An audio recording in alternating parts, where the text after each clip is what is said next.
Bonjour à tous, là nous sommes aujourd'hui sur une 2030 SI. Donc je ne sais pas si vous entendez ce bruit là. Et là actuellement il y a des vibrations. Ok, donc on a des vibrations en Y, là je viens de les arrêter parce que je me suis posé dessus. La grosse vibration sur le X. Donc on voit que ici changer la vis à billes et que si je me mets dessus, voilà, il n'y a plus de vibration.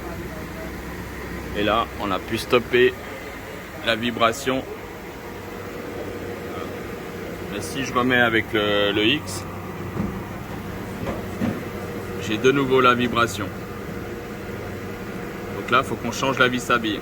Là actuellement donc on a sur la face secondaire de la machine, on a démonté les deux vis à billes et on avait les vibrations.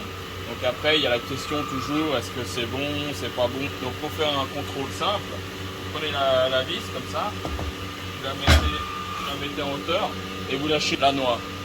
Et avec toutes les vis à vis, elle descend toute seule. Vous voyez qu'il y a trop d'usure. Et puis la 5 gravité fait que cette vis là, elle tourne. Donc on peut tester aussi pour celle-là. On voit que ça tourne tout seul. Donc normalement il y a déjà une précontrainte sur les billes. Donc il y a un frottement qui va se faire sur la noix par rapport à la vis. Donc là on voit que les deux vis à billes sont vraiment usées, donc ça descend. Celle-là est un peu plus rapide que celle-là. Il y a des endroits où c'est plus ou moins usé en fonction de la machine. Cette machine-là elle avait un robot, donc elle a une partie qui est usée surtout sur la partie centre, là moins. Mais là on voit que ça descend tout seul, là ça commence à freiner. Et là aussi on voit que ça descend tout seul. Voilà, donc un moyen simple pour contrôler une vis. Quand vous avez des vibrations dans un sens ou pas dans l'autre, vous avez des vibrations partout, au bout d'un moment, c'est les vis à billes. Rien ne sert de chercher quoi que ce soit, carte ou APMT, Cartax ou courroie, moteur, peu importe.